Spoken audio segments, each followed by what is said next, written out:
School की सबसे खूबसूरत लड़की उस भारी बारिश में भागती हुई मेरे दरवाजे पर आई थी, सिर्फ इसलिए कि वो एक रात मेरे घर पर रुक सके। लेकिन मैंने उसे मना कर दिया था। अगले ही दिन वो मेरी गली में बेदर्दी से मारी गई। उस दिन के बाद से मैं हमेशा पछतावे में रहा। पुलिस एकेडमी में जाने के बाद मैंने पागलों की तरह उस कातिल की तलाश की, लेकिन उस बारिश ने सारे सुराग धो दिए थे। पूरे 10 सालों तक मुझे एक भी सुराग नहीं मिला। लेकिन फिर आसमान से कड़की एक बिजली ने मुझे वापस किस्मत के उसी दोराहे पर लाकर खड़ा कर दिया।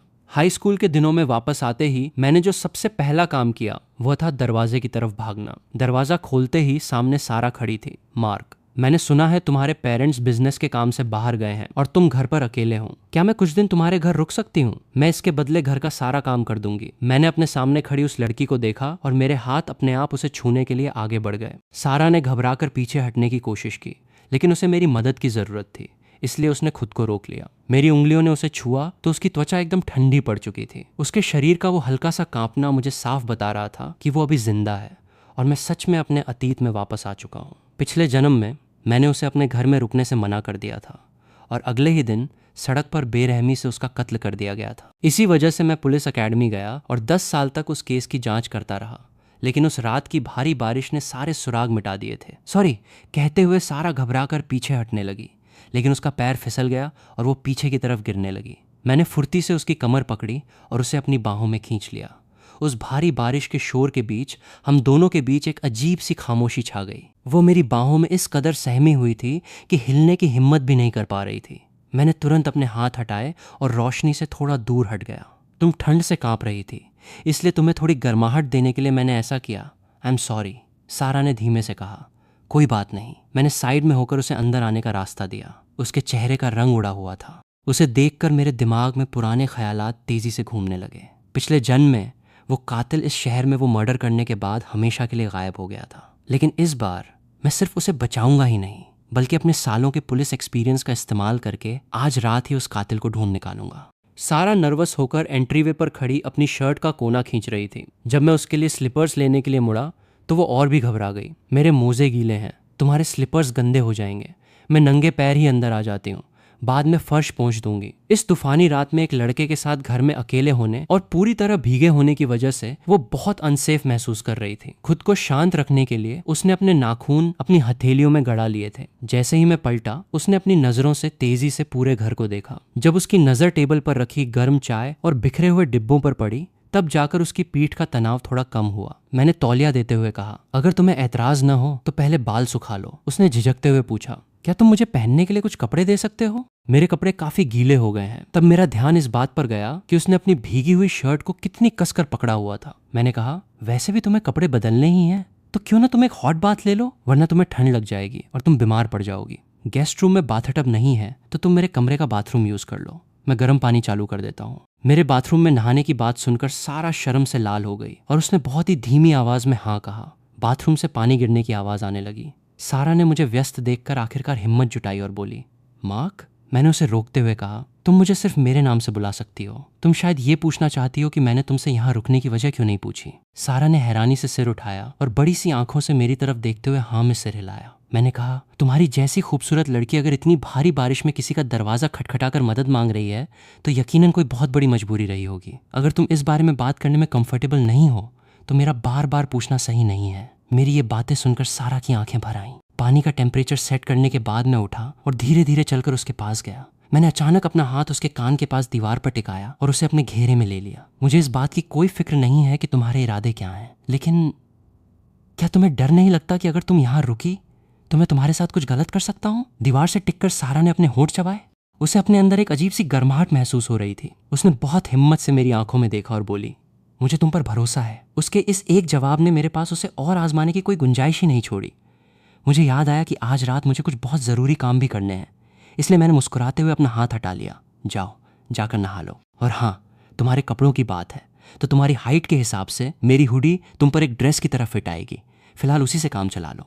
तुम्हारे कपड़े वॉशिंग मशीन में धुलने के बाद ड्रायर में बहुत जल्दी सूख जाएंगे। सारा ने एक राहत भरी सांस ली और कहा, थैंक यू। वो पलटकर बाथरूम में चली गई। उसका ये थैंक यू आधा तो मुझे घर में पनाह देने के लिए था और आधा मुझे समझने और सपोर्ट करने के लिए था। बाथरूम से आ रही पानी की आवाज़ सुनते हुए मैं बेडरूम से बाहर निकल आया और उसके लिए जिंजर टी बनाने किचन में चला गया। कुछ देर बाद बाथरूम का दरवाज़ा खुला और सारा मेरी वो ओवरसाइज हुडी पहन चैनल को सब्सक्राइब करो पहले, हाँ जल्दी करो। मुझे पता है कि आप लोग नहीं करते हो, वीडियो देखते हो लेकिन सब्सक्राइब नहीं करते। ये लाल कलर का बटन नहीं, इसे दबाओ, जल्दी दबाओ, जल्दी दबाओ, फिर मैं शुरू करूँ। दबा दो जल्दी, दबा दिया, घंटी भी दबा देना, ठीक है। ने बाहर आई। गर्म पानी की भाप से उसके गाल हल्के गुलाबी हो गए थे और उसके घुटनों के ऊपर की गोरी त्वचा चमक रही थी। मैंने कहा, तुम्हारे लिए स्लीपर्स यहाँ रख दिए हैं। सारा ने वो गर्म और फर वाले स्लीपर्स पहने तो उसकी काफी झिझक खत्म हो गई। बेडरूम से बाहर आते ही उसे शहद और जिंजर टी की मीठी महक आने लगी।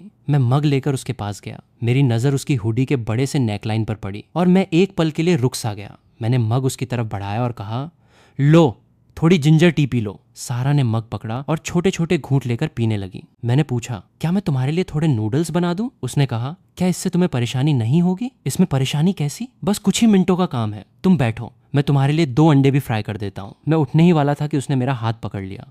मुझे अंडे फ्राई करने आते हैं, मैं भी मदद करती हूँ। किचन में आकर मेरी चॉपिंग की स्पीड देखकर सारा हैरान रह गई। चॉपिंग बोर्ड पर टमाटर और हैम एकदम परफेक्टली कटे हुए थे। सारा एक छोटे स्टूल पर चढ़ी और पंजों के बल खड़ी होकर ऊपर वाले शेल्फ से अंडों का डिब्बा निकालने लगी। ऐसा करते हुए उसकी वो बड़ी सी हुडी थोड़ी सी ऊपर खिसक गई। जैसे ही मेरी नजर उधर गई, मेरा चेहरा शर्म से लाल हो गया। शायद सारा ने भी मेरी नजरें भांप ली थीं। वो घबराकर हुडी को नीचे खींचने लगी, लेकिन स्टूल पर उसका बैलेंस बिगड़ गया। मैं उसे पीछे से पकड़ने के लिए दौड़ा, लेकिन मेरा हाथ गलती से ऐसी जगह लग गया जहां नहीं लगना चाहिए था। उसका शरीर एकदम से ढीला पड़ गया और वो सीधे मेरी बाहों में आ गिरी। मेरे परफ्यूम और उसके सिट्रस बॉडी वॉश की खुशबू आपस में मिल गई थी। हम दोनों अपनी जगह पर एकदम सुन्न खड़े रह गए। ये खामोशी तब टूटी जब उबलते हुए सूप के छींटे बाहर गिरने लगे।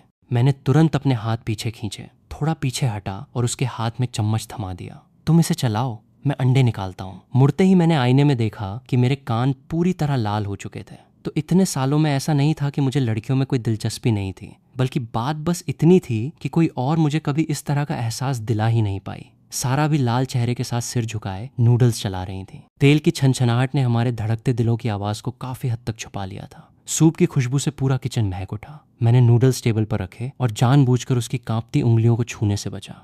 ध्यान से, बहुत गर्म है। तुम्हें जो चैनल देखना हो लगा लो। टीवी ऑन होते ही सारा ने अपनी चॉपस्टिक्स कसकर पकड़ ली।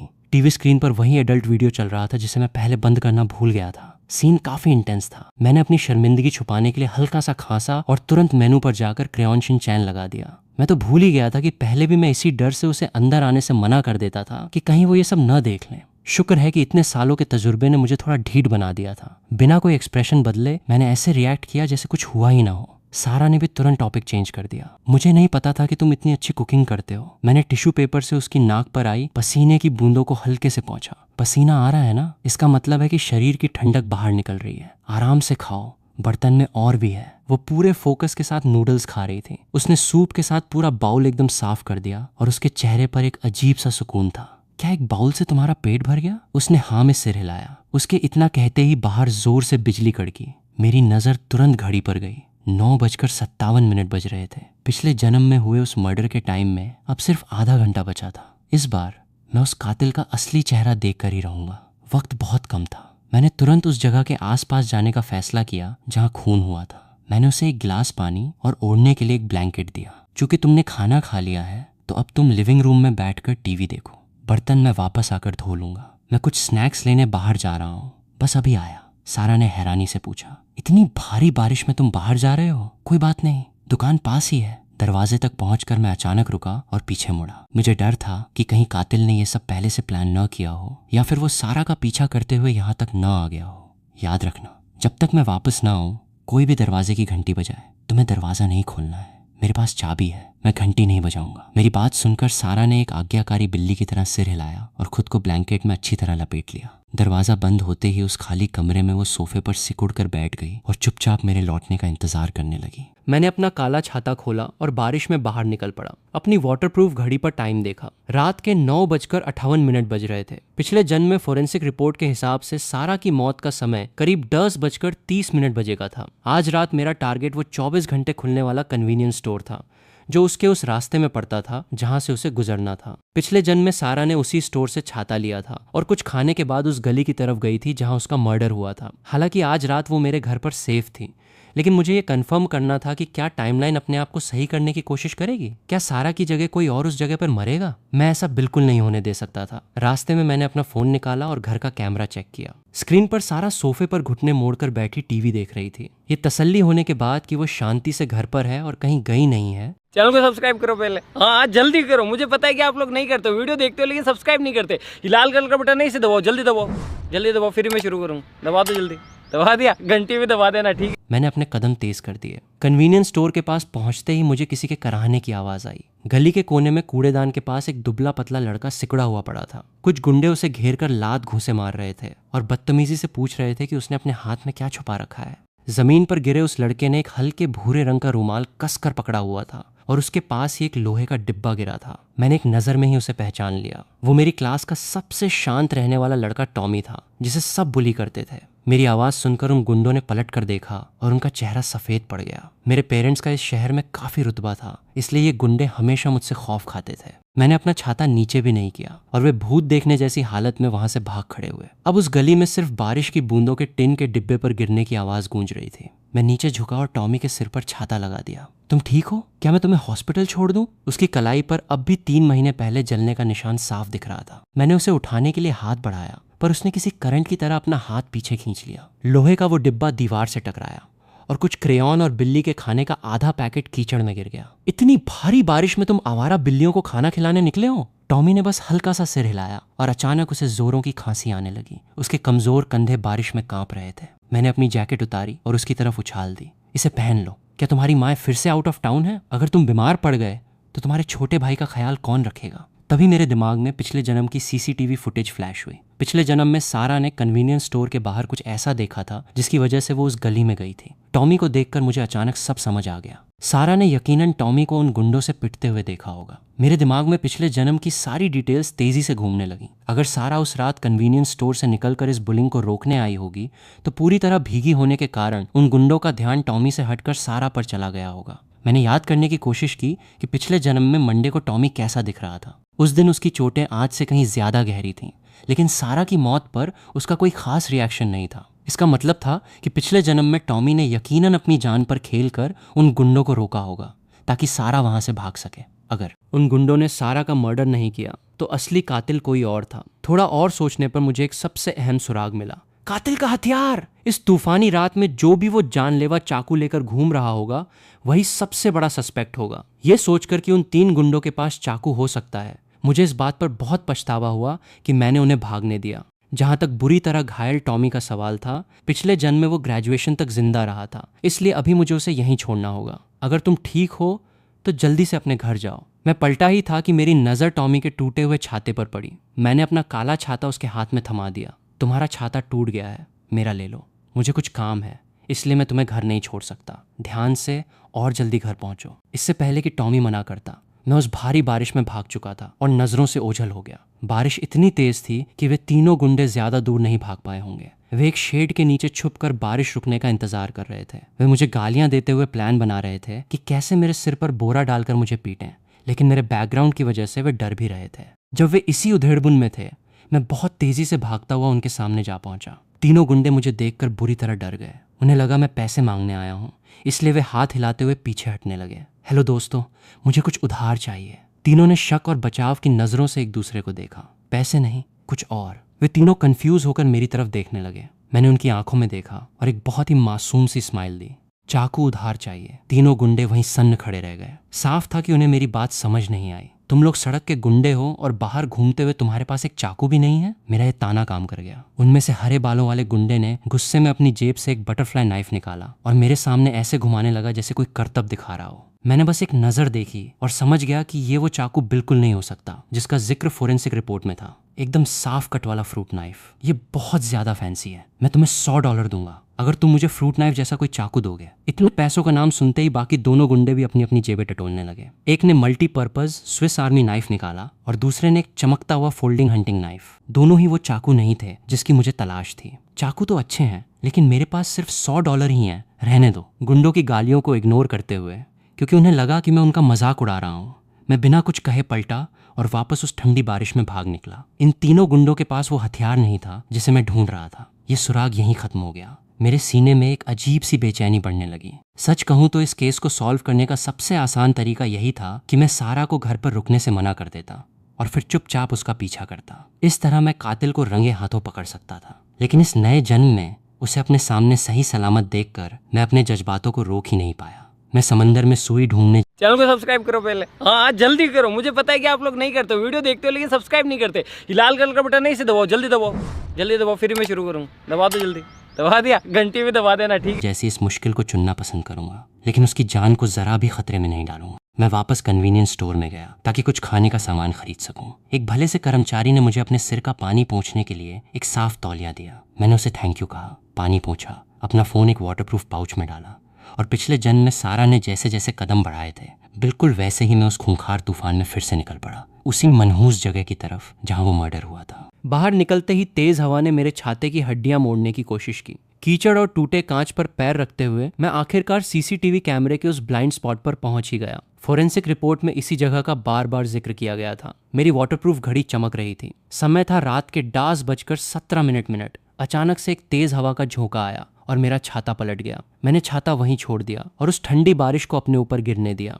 वाटरप्रूफ पाउच में मेरा फोन वाइब्रेट हुआ। उस गीली ईंटों वाली दीवार के सहारे खड़े होकर मैंने अपने घर का कैमरा चेक किया। उस हल्की पीली रोशनी में सारा सोफे के कोने में सिकुड़ी बैठी थी। उसके पैर बेचैनी से हिल रहे थे और उसकी नजरें लगातार दरवाजे पर टिकी थीं। उसके चेहरे पर डर भी था और मेरी चिंता भी साफ दिखाई दे रही थी। रात के 10:29 बज चुके थे। अचानक गली के आखिरी छोर से किसी मेटल के टकराने की आवाज आई। मैं तुरंत अलर्ट हो गया और दबे पांव उस तरफ बढ़ा, लेकिन वहां मुझे एक जाना पहचाना चेहरा दिखा। हमारे स्कूल का कुख्यात गुंडा रायन। इस वक्त वो एक टीन के शेड के नीचे बैठा एक फ्रूट नाइफ से सेब छील रहा था। रायन उस प्लास्टिक की थैली में रखे मुरझाए हुए सेबों को अपने चाकू की नोक से उठा रहा था। मुझे पता था कि उसका ये गुंडे वाला रूप सिर्फ एक दिखावा था। वो बहुत गरीब परिवार से था और उसकी माँ को डिमेंशिया या कोई गंभीर बीमारी थी। उसके जूतों पर हॉस्पिटल के फर्श पर इस्तेमाल होने वाला एंटी स्लिप प्लास्टर लगा हुआ था और उसके कपड़ों से आईसीयू वाली फिनाइल की महक आ रही थी। लेकिन मेरा पूरा ध्यान उसके हाथ में मौजूद उस फ्रूट नाइफ पर था।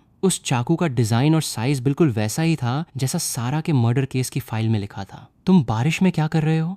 जल्दी यहाँ आ जाओ, मेरा घर पास ही है, मैं तुम्हें एक छाता दे दूंगा। जैसे ही मैं उस शेड के नीचे पहुंचा, रायन का फोन तेजी से बजने लगा। फोन पर एक नर्स घबराई हुई आवाज में बोल रही थी कि उसकी माँ का ऑक्सीजन लेवल अचानक गिर गया है। रायन के चेहरे का रंग उड़ गया। उसके हाथ से वो चाकू पानी में छपाक से गिर गया। बिना कुछ कहे वो पागलों की तरह बारिश में भाग खड़ा हुआ। मैंने झुककर कीचड़ से वो चाकू उठाया। उसकी ठंडी छुअन महसूस करते हुए मैंने उसे गौर से देखा। अब मुझे पूरा यकीन हो गया था, यही वो समय था, यही वो जगह थी और चाकू का साइज भी बिल्कुल परफेक्ट था। यही वो हथियार था जिससे पिछले जन्म में सारा का कत्ल हुआ था। अगर रायन से गलती से ये चाकू गिर गया है तो यकीनन अगले आधे घंटे में असली कातिल यहाँ से गुजरेगा और इसे उठा लेगा। मैंने एक लंबी सांस ली और चाकू को वापस उसी जगह फेंक दिया। अपने पुराने डिटेक्टिव एक्सपीरियंस का इस्तेमाल करते हुए मैं पीछे अंधेरे में छुप गया और इंतजार करने लगा। बारिश और तेज हो गई थी। 10:35 पर शराब में धुत एक आदमी लड़खड़ाता हुआ उस शेड के नीचे आया। उसने वहां पड़ी एक कैन को ठोकर मारी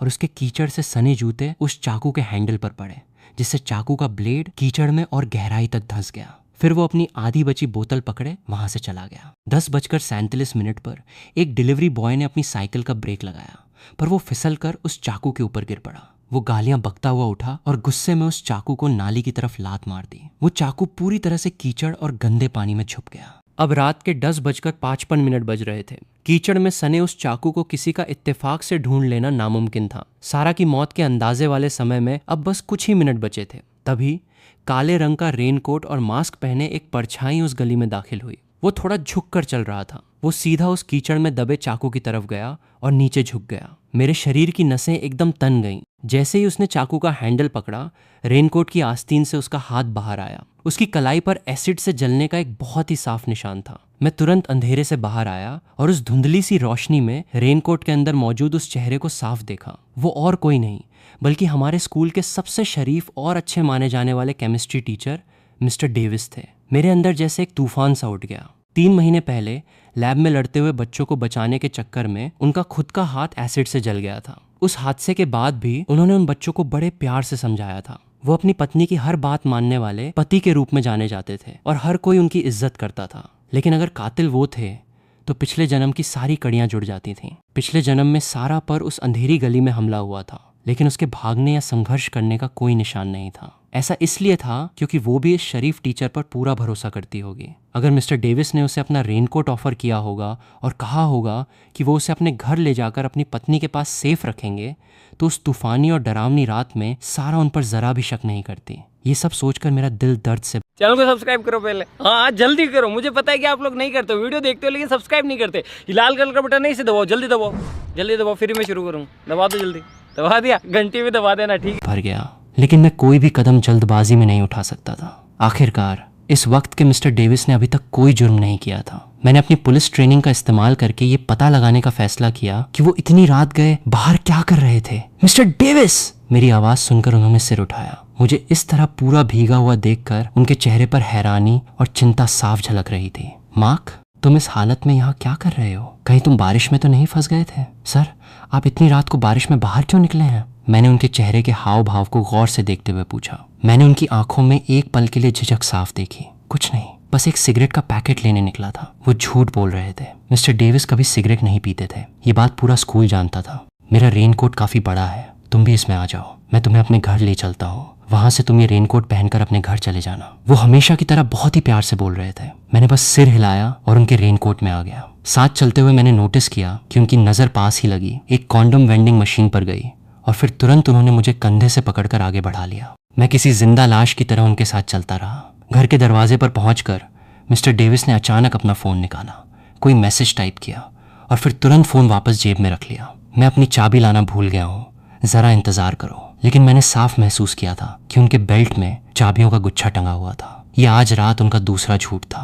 मेरा शक और भी गहरा हो गया। कुछ ही पलों बाद दरवाजा खुला। दरवाजा उनकी पत्नी स्टेला ने खोला, जो हमारे ही स्कूल में केमिस्ट्री पढ़ाती थी। उन्होंने सिल्क का नाइट गाउन पहना हुआ था जिसकी बेल्ट ढीली थी और उनका चेहरा हल्का लाल था। एंट्रीवे की हल्की रोशनी में मुझे लिविंग रूम में टेबल पर रखी वाइन की आधी खाली बोतल, जलती हुई खुशबूदार मोमबत्तियां और चारों तरफ बिखरी गुलाब की पंखुड़ियां साफ दिखाई दे रही थीं। हवा में एक अजीब सा रोमांटिक सा माहौल था। उसी पल मेरे दिमाग की सारी बत्तियां जल उठीं और सारे सुराग एक सीधी लाइन में जुड़ गए। मिस्टर डेविस आज रात अपनी पत्नी के साथ रोमांटिक वक्त बिताने वाले थे, पर शायद कॉन्डम खत्म हो गए थे, इसलिए वो बारिश में बाहर निकले। अपनी आदत के मुताबिक उन्होंने रास्ते में नाली में फंसा कचरा साफ किया होगा और उसी दौरान उन्हें वो चाकू मिल गया। मुझे देखकर उन्हें वेंडिंग मशीन से सामान लेने में शर्म आई होगी और मुझे अकेला छोड़ना उन्हें सही नहीं लगा, इसलिए वो मुझे अपने साथ घर ले आए और दरवाजे पर चाबी न होने का नाटक करके मैसेज करना। वो बस अपनी पत्नी को कपड़े बदलने का वक्त दे रहे थे। उनका हर अजीब बर्ताव अब पूरी तरह से साफ हो चुका था। मैंने स्टेला से तौलिया लिया और अपने बाल पोंछने लगा,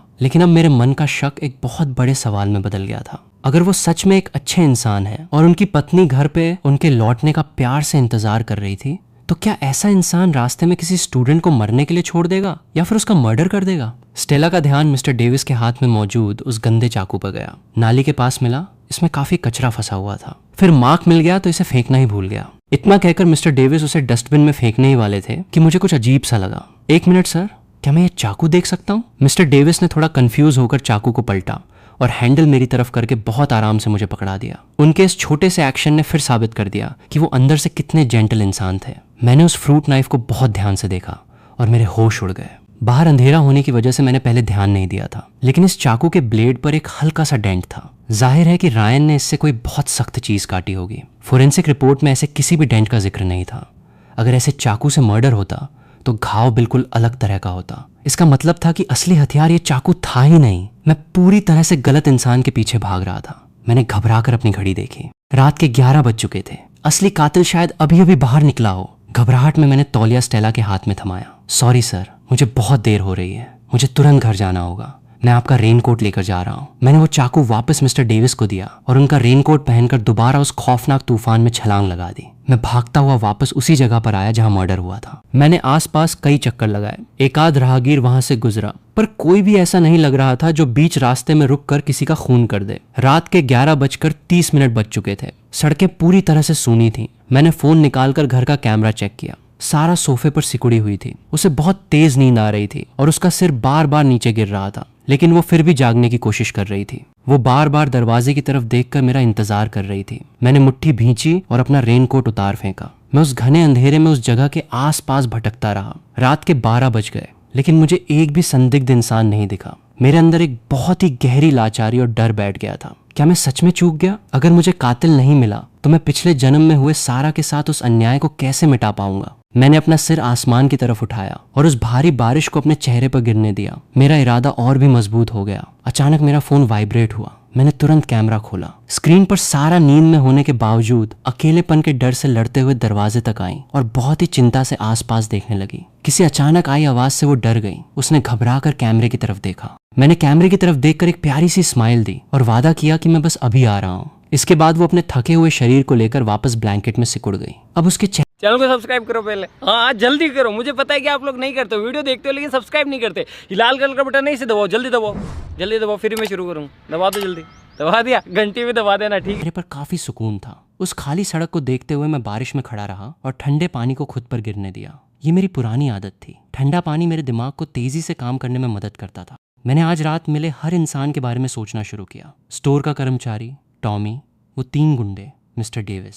मैंने जबरदस्ती सबको सस्पेक्ट की लिस्ट में डाला। टॉमी, जब गुंडों ने उसका बैग पलटा था तो उसके पास से एक फूटी कौड़ी नहीं निकली थी। हथियार तो दूर की बात है, वो लिस्ट से बाहर। वो 3 गुंडे, उनके पास मोटिव हो सकता था लेकिन उनके चाकू बिल्कुल अलग थे, वो भी बाहर। शराबी और डिलीवरी बॉय का सिर्फ चाकू से पैर टकराया था और वैसे भी वो असली हथियार नहीं था। जब हर नामुमकिन इंसान लिस्ट से बाहर हो गया तो मेरे दिमाग की सुई एक ऐसे इंसान पर जाकर अटक गई जिसके बारे में मैंने सपने में भी नहीं सोचा था। रायन अपनी माँ की हालत बिगड़ने की खबर सुनकर हॉस्पिटल की तरफ भागा था और उसका चाकू वहीं गिर गया था। लेकिन क्या हो अगर उसकी माँ की हालत जल्दी ठीक हो गई हो? हॉस्पिटल से वापस आने के लिए आधा घंटा काफी था। क्या हो अगर लौटते वक्त उसे लगा हो कि उसका चाकू खो गया है और उसने पास की किसी दुकान से एक नया चाकू खरीद लिया हो? पुलिस फाइल में सच में ये बात दर्ज थी कि उस रात 10 से 11 बजे के बीच किसी ने जल्दबाजी में एक फ्रूट नाइफ खरीदा था और उसके वापस आने का समय मिस्टर डेविस के साथ मेरे उस वक्त से बिल्कुल परफेक्टली मेल खा रहा था जब मैं वहां नहीं था। इन सब कड़ियों को जोड़ते ही रायन पर मेरा शक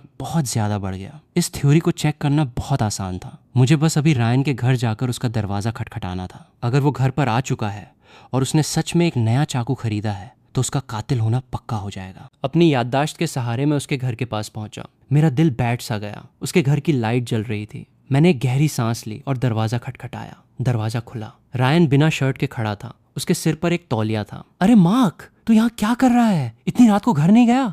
और ये रेनकोट किसका है? मैं घर के अंदर घुसा और मेरी नजर सीधा टेबल पर रखे एक बिल्कुल नए फ्रूट नाइफ पर जाकर टिक गई। पुलिस फाइल में दर्ज वो रहस्यमय इंसान जिसने इतनी रात को बारिश में चाकू खरीदा था, वो सच में रायन ही था।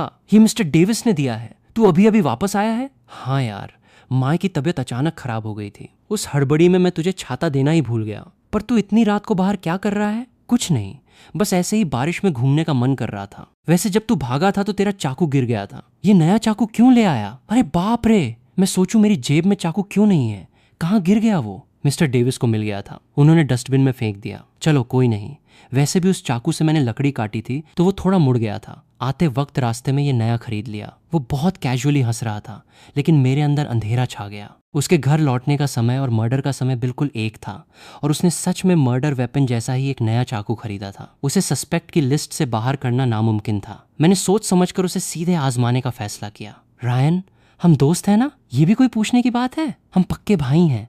क्या तुझे कोई प्रॉब्लम है?